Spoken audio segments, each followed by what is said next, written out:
우리 함께 말씀 보시겠습니다. 말씀은 민수기 9장에 있는 말씀입니다.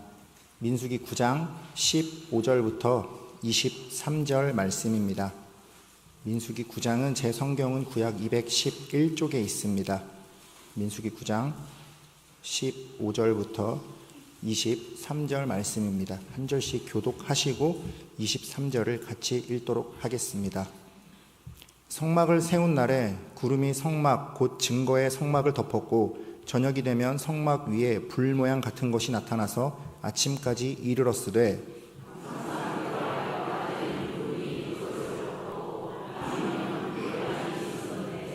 구름이 성막에서 떠오르는 때에는 이스라엘 자손이 곧 행진하였고 구름이 머무는 곳에 이스라엘 자손이 진을 쳤으니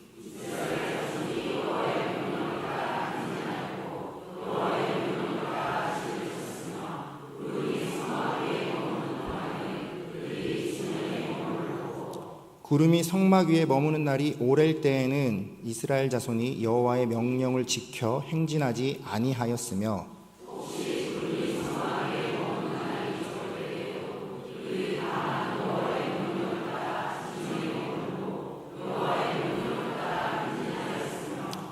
혹시 구름이 저녁부터 아침까지 있다가 아침에 그 구름이 떠오를 때에는 그들이 행진하였고 구름이 밤낮 있다가 떠오르면 곧 행진하였으며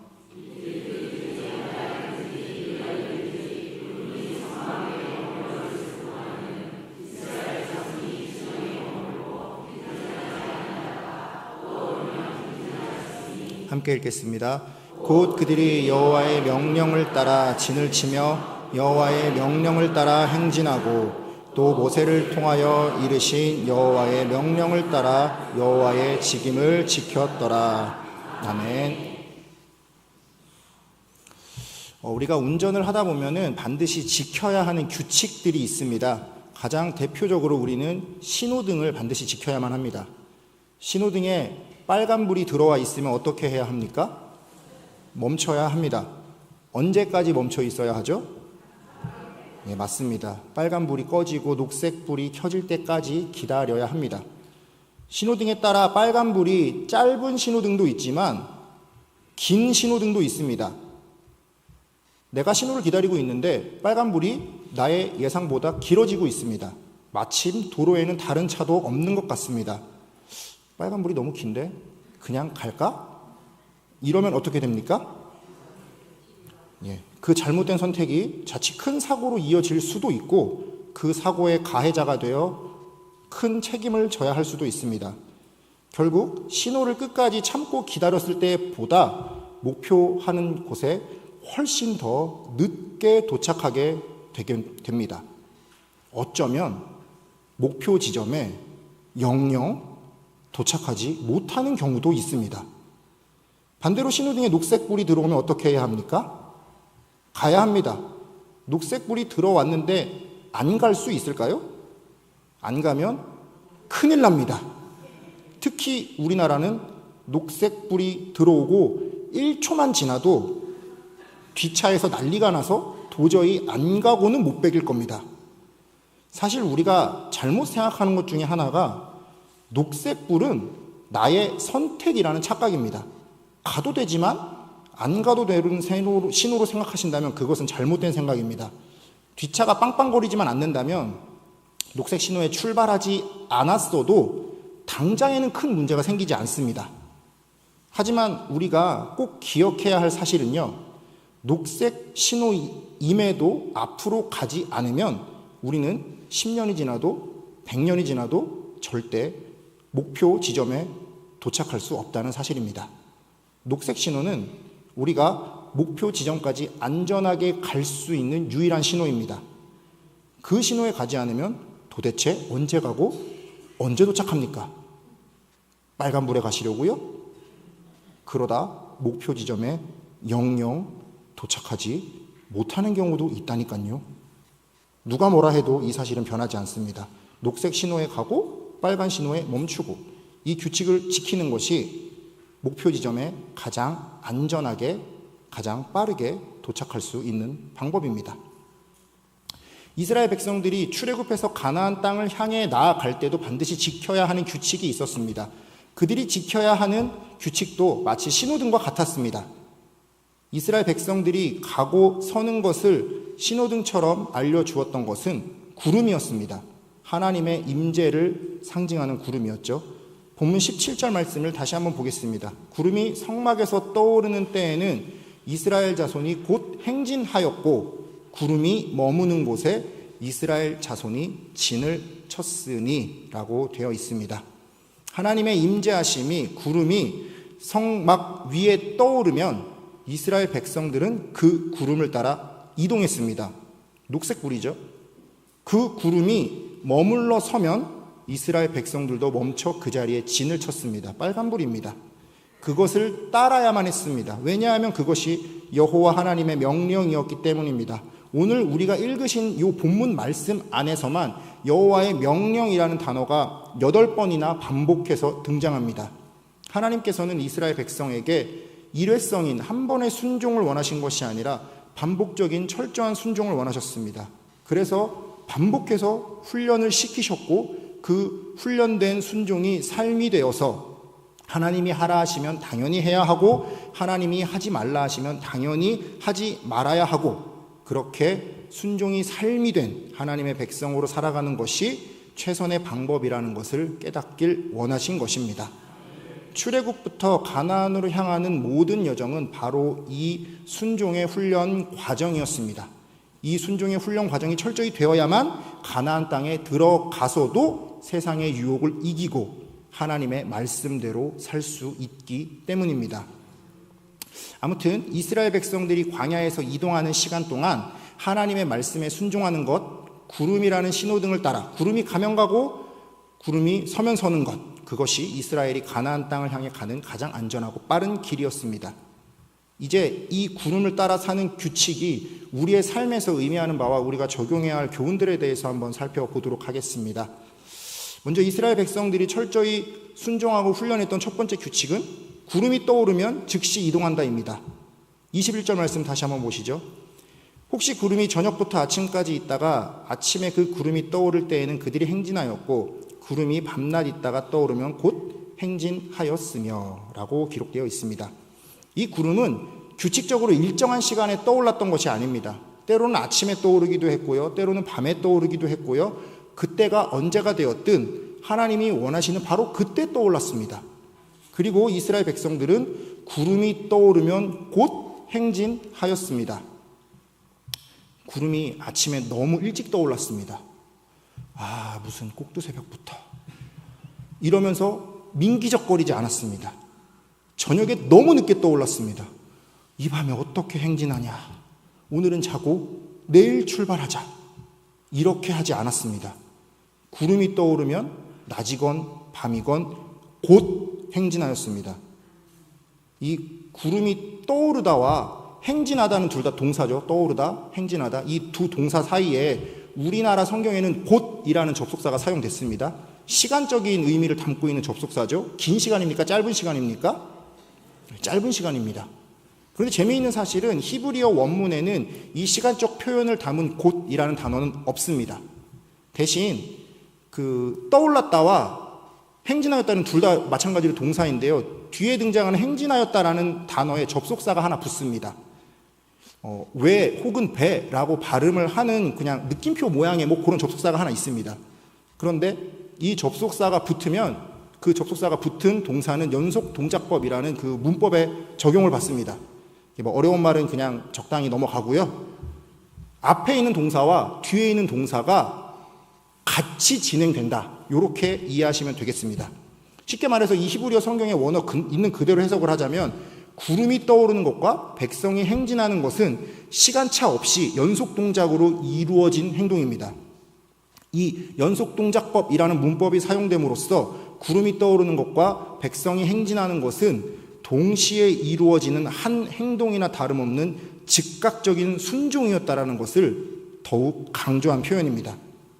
이스라엘 백성들은 어떻게 구름이 떠오름과 동시에 즉시 이동할 수 있게 그렇게 순종할 수 있었을까요? 오늘 본문 말씀이 민수기지 않습니까? 민수기를 1장부터 차근차근 보시면 초반부에는 하나님께서 이스라엘 백성들의 수를 직접 헤아리시기에 명령하시는 그런 장면이 등장을 합니다. 특히 레위인들을 집중적으로 차근차근 조사하시는데요. 그 장면이 1장 중간에도 등장하고 3장과 4장 전체에 등장합니다. 매우 긴 지면을 할애하여 상세히 기록되어 있는데 레위인을 게르손, 고앗, 무라리 이렇게 세 자손으로 나누어서 다시 파악하고 각각 가족들에게 성막에서 봉사하는 일들을 세밀하게 맡기십니다. 그렇게 대규모 조사를 통해 계수된 레위인들이 총 8,580명이 되었는데요. 그렇게 선별되어서 체크된 인원들에게 하나님께서 맡기신 일은 짐을 매는 일이었습니다. 우리 민수기 4장 49절 한번 볼까요? 그들이 할 일과 짐 매는 일을 따라 모세에게 계수되었으되 여호와께서 모세에게 명령하신 대로 그들에게 계수되었더라. 그들이 했던 일이 짐 매는 일이었습니다. 그들이 할 일은 성막에 있는 기구들을 포장하고 기둥을 분해하고 조립하고 성막 기구들을 메고 운반하는 일이었습니다. 쉽게 말하면 전문 포장 이삿짐 센터와 같은 일입니다. 거창하게 레위인들을 구분하고 조사하고 시간을 할애해서 이렇게 추렸는데 정작 맡기는 일은 포장이사라니 좀 허탈하지 않습니까? 하지만 사실 이 포장이사야말로 이스라엘 백성들에게 가장 중요한 일이었습니다. 이것은 하나님의 구름이 떠오르면 즉시 이동할 수 있도록 준비하는 과정이었습니다. 하나님의 구름이 떠오르면 성막이 이동해야 합니다. 그리고 그 성막을 따라 이스라엘 백성들이 이동합니다. 이 성막은 그냥 이동할 수 없습니다. 반드시 정해진 규칙에 따라 포장되고 매서 이동해야 되고 다시 설치되어야 합니다. 이것을 맡은 사람들을 하나님께서 레위인들 중에 따로 구분하여 세우신 것입니다. 하나님께서 그들에게 맡기신 본질적인 역할은 하나님의 인도하심에 즉각 반응하여 순종할 수 있도록 준비시키신 것이었습니다. 이 일을 위해 따로 준비된 자들이 있었기 때문에 구름이 떠오르면 즉시 레위인들이 체계적으로 움직여 성막을 해체하고 기구들을 포장하고 순서대로 나누어 짊어지고 이동할 수 있었고 다른 이스라엘 백성들도 즉시 구름을 따라 성막을 따라 순종하여 함께 이동할 수 있었던 것입니다. 사랑하는 성도 여러분, 하나님의 말씀에 즉시 순종하기 위해서는 우리도 평소에 훈련이 되어야 합니다. 정말 무던히 훈련하고 노력해야 합니다. 그래야만 하나님께서 말씀하실 때 즉시 순종할 수 있습니다.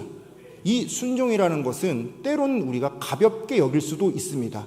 하지만 성경 말씀과 하나님은 이것을 결코 가볍게 보지 않으셨습니다. 민수기의 초반 1장부터 10장 전체가 사실상 이 준비 과정입니다. 하나님의 말씀에 순종하여 구름이 이동하면 성막이 이동하고 백성들도 이동하는 것을 준비하는 과정. 앞서 말씀드렸지만 녹색불은 가도 되고 안 가도 되는 신호가 아닙니다. 반드시 가야만 하는 신호입니다. 빨리 가야 합니다. 바로 출발하지 않고 민기적거리면 뒤에서 난리가 납니다. 이 신호에 가지 않았고 내가 버텼다고 해봅시다. 당장 표면적으로는 드러나는 문제가 없을 것 같지만 결국엔 목표 지점에 도착할 수 없습니다. 우리도 동일합니다. 우리도 하나님의 말씀에 때로는 순종하지 않고 버틸 수도 있습니다. 그것이 우리의 삶에서 당장 눈에 보이는 어떠한 불이익으로 다가오지는 않을 수도 있습니다. 하지만 하나님께서 나를 통해 이루고자 하셨던 그 일은 결코 나를 통해 이루어질 수 없다는 것을 기억하시기 바랍니다. 이 순종을 무엇보다 중요하게 여기셔서 레위인들을 따로 구별하시고 준비시키셨던 하나님의 마음을 기억하시면서 우리에게도 말씀하실 때 즉시 순종할 수 있도록 준비되시고 훈련되시는 수도교회 성도님들이 되시기를 주님의 이름으로 축복합니다. 이스라엘 백성들이 철저히 순종하고 훈련받았던 두 번째 규칙은 구름이 머물면 기다린다입니다. 우리 본문의 22절을 한번 보실까요? 이틀이든지 한 달이든지 1년이든지 구름이 성막 위에 머물러 있을 동안에는 이스라엘 자손이 진영에 머물고 행진하지 아니하다가 떠오르면 행진하였으니, 이스라엘 백성들은 구름이 성막 위에 머물러 있을 동안에는 행진하지 않고 진영에 머물러 같이 기다렸습니다. 때로는 그 머물러 있는 기간이 길어질 때도 있었습니다. 이틀이든지 한 달이든지 1년이든지 그저 기다렸습니다. 실제로 지금 이 민수기 9장이 기록되고 있는 시점에서의 이스라엘 백성들은 시내산에서 1년 정도를 머물고 기다리는 시점이었습니다. 시내산까지 잘 왔는데요. 그 시내산에서 더 이상 하나님의 구름이 이동하지 않고 이스라엘 백성들도 한 달, 두 달 기다리던 시간이 1년이나 되었던 것입니다. 이것은 다소 이해가 가지 않을 수도 있습니다. 우리가 알다시피 지도를 꺼내놓고 보면 애굽과 가나안 사이의 물리적인 거리는 그렇게까지 먼 거리가 아닙니다. 한 700km 정도 되는 것 같은데요. 빠르게 가면 열흘, 천천히 가도 한 달이면 충분히 도착할 수 있는 정도의 거리였습니다. 그런데 한 달 길을 가지 않고 1년을 기다리라고요? 상식적으로는 이해가 안 가시죠? 우리의 상식에서는 한 달이면 갈 길을 가다 말고 중간에 멈춰서 1년씩 기다리는 것은 정말 미련하고 시간 낭비입니다. 여러분 같으시면 10분이면 가는 길인데 교차로에서 신호등이 빨간불로 바뀌더니 1시간 동안 그대로 빨간불입니다. 그럼 계속해서 그 신호를 기다리실 겁니까? 아마 100이면 100, 신호등이 고장났네 이러면서 지나가실 겁니다. 하지만 그 신호등이 하나님이신데 하나님이 고장났네 이러고 지나가실 겁니까? 그것이 하나님의 방법이라면 그 방법에 순종해서 기다려야 합니다. 그것이 10분이든 1시간이든 1년이든 기다려야 합니다. 그렇다면 하나님께서는 왜 이스라엘 백성들을 시내산에서 1년이나 기다리게 하셨을까요? 하나님은 가나안까지만 동행하시고 떠나시는 분이 아니십니다. 하나님은 가나안 이후의 삶에서도 늘 동행해야 하는 분입니다. 이스라엘 백성들 역시 가나안에 정착해서도 끝까지 세대의 세대를 거듭해서 하나님의 백성으로 살아가야만 합니다. 하나님께서는 이 과정을 1년 동안 준비하셨습니다. 하나님께서는 그 1년 동안 율법을 주셨습니다. 하나님과의 언약 관계가 정확히 정립된 것입니다. 그리고 이 율법대로 성막이 만들어지고 하나님께 드려질 제사의 제도들이 만들어집니다. 애굽의 노예였던 사람들이 하나님의 언약 백성이자 하나님께 예배드리는 백성으로 만들어져 가는 시간이었습니다. 앞으로의 모든 인생에서 하나님의 백성으로 살아가야만 하는 이스라엘 백성들에게 이 1년의 시간은 결코 낭비하거나 허비하거나 미련한 시간이 아니었습니다. 반드시 필요한 시간이었습니다. 하지만 이스라엘 백성들은 시내산에서 이 시간을 제대로 기다리지 못했죠. 사실 1년이 아니라 40일도 제대로 기다리지 못했습니다. 모세가 시내산에 올라가고 40일 동안 내려오지 않고 있자 여전히 구름은 시내산을 덮고 하나님의 영광이 시내산 위에 머물러서 움직이지 않고 있는데 저 위에 하나님의 임재가 보이고 있음에도 불구하고 이스라엘 백성들은 그 구름을 무시하고 금송아지를 만들었습니다. 하나님의 멈춤 신호를 무시한 정도가 아니라 하나님의 임재 자체를 거부하려 했습니다. 이때 하나님의 반응은 참으로 무서운 것이었습니다. 우리 출애굽기 32장 10절을 볼까요? 그런즉 내가 하는 대로 두라. 내가 그들에게 진노하여 그들을 진멸하고 너를 큰 나라가 되게 하리라.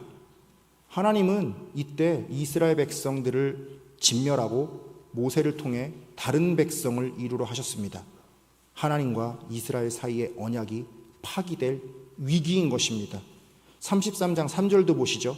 너희를 젖과 꿀이 흐르는 땅에 이르게 하려니와 나는 너희와 함께 올라가지 아니하리니 너희는 목이 곧은 백성인즉 내가 길에서 너희를 진멸할까 염려함이니라 하시니, 뜻을 조금 바꾸셔서 가나안 땅까지 보내는 주겠지만 이번에는 하나님은 함께 가지 않으시겠다고 말씀하십니다. 더 이상 이스라엘과 동행하지 않겠다는 말씀입니다. 하나님의 임재가 상실될 위기에 처한 것입니다. 결국 모세의 목숨을 건 중재로 겨우겨우 하나님은 뜻을 돌이키시고 하나님의 임재는 회복되었고 언약이 새롭게 쓰일 수 있었습니다. 이후 하나님께서 시내산에서 계획하신 모든 일들이 이스라엘 백성들에게 준비되어졌을 때, 그때 비로소 하나님의 그 구름은 시내산 위가 아니라 성막 가운데로 충만하게 임하셨습니다. 드디어 하나님의 임재가 백성들 가운데 오셔서 이스라엘과 함께 거주해 주신 것입니다. 사랑하는 성도 여러분, 하나님의 응답이 때로는 더딘 것 같으십니까? 내가 원하는 타이밍에 일하시지 않는 것 같습니까? 혹은 멈춰 계시는 것 같습니까? 하나님의 신호등이 빨간불인데 그것을 무시하고 지나가실 것입니까? 그것을 무시하고 내 마음대로 행동한다는 것은 하나님 없이 내 힘으로 사는 인생과 다르지 않습니다. 하나님의 계획은 필요 없고 내 판단대로 살아가겠다는 것인데, 그것은 말 그대로 하나님과 나 사이의 언약을 무시하고 나의 삶에서 하나님의 임재를 부정하는 행동입니다. 지금 이 타이밍, 이 한순간만 하나님과 함께 하시고 남은 인생은 내 힘으로 살아가실 것입니까? 아닙니다. 우리는 앞으로 남은 인생의 모든 순간을 하나님과 함께 해야 합니다. 하나님을 평생 의지하실 분들은 말 그대로 여러분의 평생을 하나님께 맡기셔야 합니다. 그때 하나님께서 여러분의 평생을 인도하시며 여러분의 인생의 모든 타이밍을 친히 주장하여 주실 것입니다. 우리의 시간에 하나님을 맞추려 하지 마시고 하나님의 시간에 우리를 맞춰 기다리시기 바랍니다. 하나님과 함께 멈춰 있는 시간은 우리에게 낭비가 아닙니다. 반드시 필요한 시간입니다. 우리가 하나님의 자녀로 다듬어져 가는 시간이고 내 계획이 아니라 하나님의 인도하심에 발맞추는 훈련의 시간입니다. 이 시간 동안 하나님과 동행하시며 하나님의 임재 안에 머물러 있는 시간이라는 것을 기억하시기 바랍니다. 하나님께서는 가나안으로 향하는 여정에서만 순종을 요구하신 게 아니셨습니다. 출애굽은 그들이 하나님의 언약 백성으로 변화되는 시작이었을 뿐, 광야에서의 40년 방황 기간 동안에도 그들은 구름을 따라갔고 가나안 땅에 들어가서 살 때도 성전에 임재하신 하나님을 바라보며 순종해야 했습니다. 나뿐만 아니라 자녀에게도 전해져서 그 자녀의 자녀까지 세대를 거듭하며 순종해야 했습니다. 그리고 이제는 예수 그리스도께서 이 땅에 오심으로 말미암아 하나님께서 완전히 우리 가운데 임재에 거하십니다. 우리의 몸이 바로 하나님께서 거하실 성전입니다. 지금도 우리는 이 하나님의 임재 가운데 살아가는 하나님의 언약의 자녀로서 하나님의 말씀에 순종해야만 하는 것입니다. 이 순종의 삶은 우리의 최종 목적지인 영원한 안식에 들 때까지 평생에 걸쳐 이루어지고 우리의 자녀를 거쳐 다음 세대에까지 이어져야 하는 순종이라는 것을 기억하시기 바랍니다. 하나님과 나와의 평생의 동행을 바라보시고 다음 세대의 동행까지 바라보신다면 이 눈앞에 잠깐의 기다림은 얼마든지 순종할 수 있는 찰나의 시간입니다. 그리고 그것이 하나님의 임재를 따라가는 하나님의 언약 백성다운 삶입니다. 내 믿음 가지고 내 계획과 힘을 앞세우는 것이 아니라 하나님의 멈춤 사인 앞에서는 기다리며 하나님의 계획에 순종하는 우리 수도교회 성도님들이 되시기를 주님의 이름으로 축복합니다. 혹시 우리 중에는 이렇게 생각하시는 분이 있는지도 모르겠습니다. 목사님, 저는 주님께서 말씀만 하시면 언제든지 순종하려고 준비가 되어 있는데 주님께서 나에게는 말씀 안 해주시는 것 같아요. 아무리 기도해도 잘 모르겠고 주님의 뜻이 무엇인지 궁금해 죽겠어요. 여러분, 혹시 내가 순종해야 할 하나님의 뜻이 무엇인지 모르겠으면 그 모르겠는 것 붙들고 씨름하지 마시고 분명한 것을 행하시면 됩니다. 우리가 알고 있는 가장 분명하며 변하지 않는 절대 진리이며 내가 확신할 수 있는 하나님의 뜻이 무엇이겠습니까? 성경 누구십니까? 감사합니다. 우리 디모데후서 3장 14절 15절 말씀을 보시죠. 그러나 너는 배우고 확신한 일에 거하라. 너는 내가 누구에게서 배운 것을 알며 또 어려서부터 성경을 알았나니 성경은 능히 너로 하여금 그리스도 예수 안에 있는 믿음으로 말미암아 구원에 이르는 지혜가 있게 하느니라. 우리가 따라야 할 가장 확실한 하나님의 뜻은 다른 게 아닙니다. 이겁니다. 만약에 이것 외에 무엇인가 다른 특별한 하나님의 뜻을 주장하는 분이 계시잖아요. 그럼 우리는 그분을 이단이라고 부르면 됩니다. 하나님께서는 결코 이 성경을 벗어난 이상한 뜻을 우리에게 요구하지도 않으시고 우리에게 강요하지도 않으시고요. 그것을 우리에게 들으라고 머리 싸매게 만드시지도 않으십니다. 이 성경이야말로 구름처럼 신호등처럼 우리가 이해하기 어렵거나 복잡하거나 해석이 필요한 그런 것이 아닙니다. 누구나 알 수 있고 누구나 순종해야 하는 명확한 하나님의 뜻입니다. 성경 말씀이 힘써 하라 하신 것을 하면 되는 것이고, 성경 말씀이 하지 말라 하신 것을 안 하면 되는 것입니다. 성경에서 밝히 알려주신 하나님의 뜻을 우리 몇 구절만 한번 찾아보도록 하겠습니다. 아마 처음 보는 말씀이거나 그 뜻을 모르시는 말씀은 없을 겁니다. 특별한 해석이나 특별한 계시가 필요한 말씀도 없을 것입니다. 무엇을 해야 하고 무엇을 하지 말아야 하는지 도무지 모르겠는 말씀도 없을 겁니다. 제가 이걸 무작위하게 선택한 것이 아니고요, 신중하게 고민을 하면서 선택한 말씀입니다. 우리 믿는 자들이 꼭 순종해야 할 것이 세 가지라고 생각하는데요, 하나님을 사랑하는 것, 이웃을 사랑하는 것, 그리고 성령으로 열매 맺는 삶입니다. 이 세 가지를 위해서 제가 한번 찾아본 말씀드립니다. 먼저 하나님을 사랑하기 위해서 데살로니가 전서 5장의 말씀대로 꼭 순종하시기 바랍니다. 같이 한번 읽어볼까요? 항상 기뻐하라, 쉬지 말고 기도하라, 범사에 감사하라, 이것이 그리스도 예수 안에서 너희를 향하신 하나님의 뜻이니라. 성령을 소멸하지 말며 예언을 멸시하지 말고 범사에 헤아려 좋은 것을 취하고 악은 어떤 모양이라도 버리라. 아멘. 하나님을 사랑하시기 위해 항상 기뻐하고 쉬지 말고 기도하고 범사에 감사하시기 바랍니다.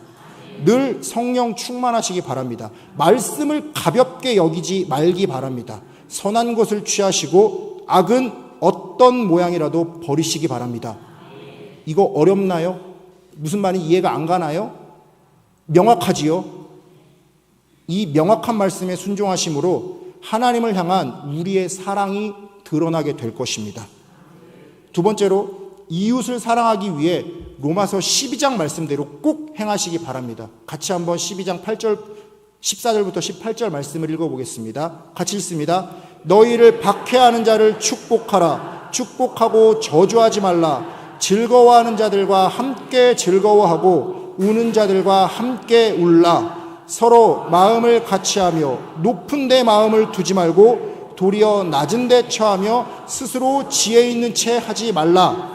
아무에게도 악을 악으로 갚지 말고 모든 사람 앞에서 선한 일을 도모하라. 할 수 있거든 너희로 모든 사람과 더불어 화목하라. 아멘. 이 말씀도 우리가 이해하지 못하는 말씀이 아닙니다. 너무나 잘 알고 있지만 진짜 평소에 잘 못하는 거죠.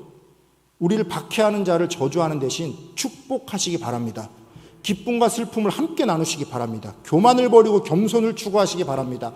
악을 악으로 갚지 말고 선으로 갚으시면서 할 수 있거든 모든 사람과 더불어 화목하시기 바랍니다. 이 성경의 말투는 굉장히 부드럽지만 그저 순한 겉면이 아닙니다. 하나님의 말씀이 우리에게 분명하게 보여주신 구름이고 신호등입니다.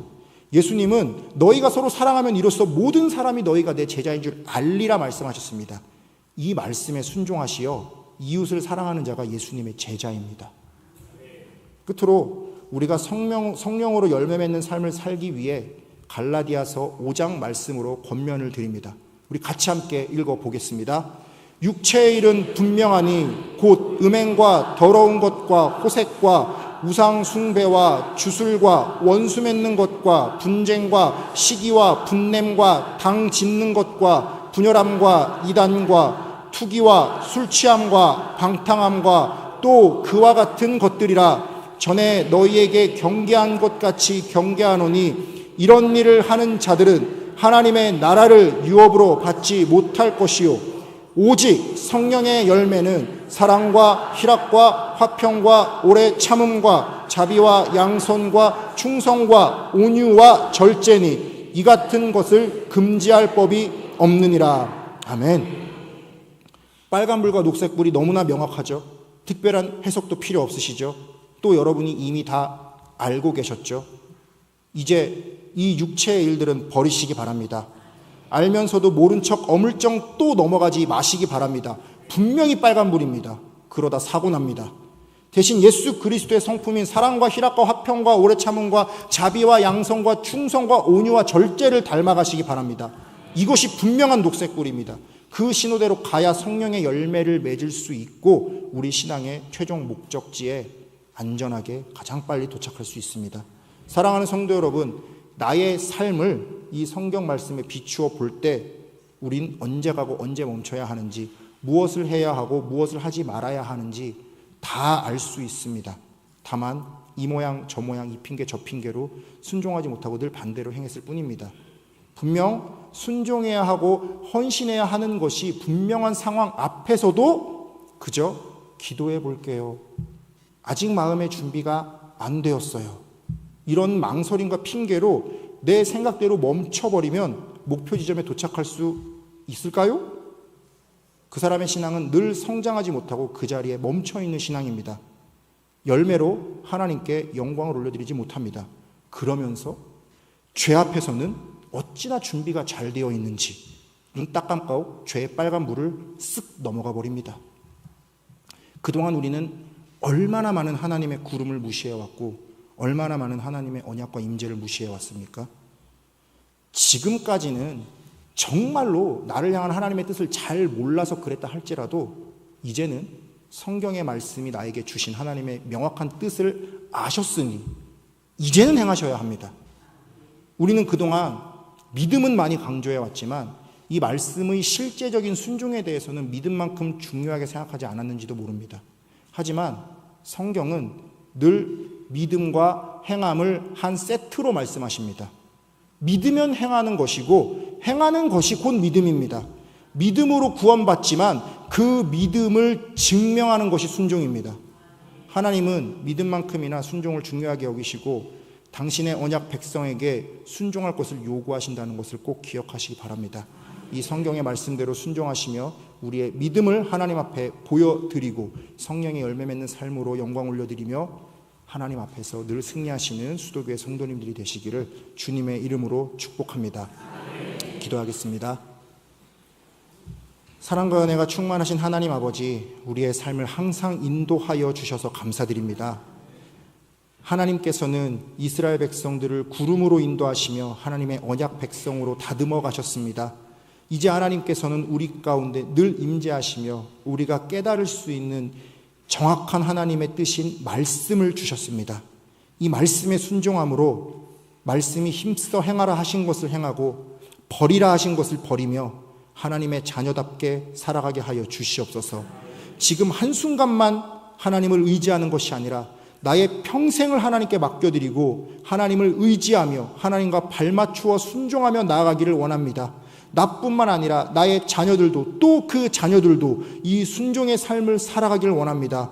먼 훗날 우리의 인생의 목표 지점에서 잘했다 칭찬받으며 하나님께 영광 올려드릴 수 있는 우리 모두가 되게 하여 주시옵소서. 감사드리며 예수 그리스도의 이름으로 기도드립니다. 아멘.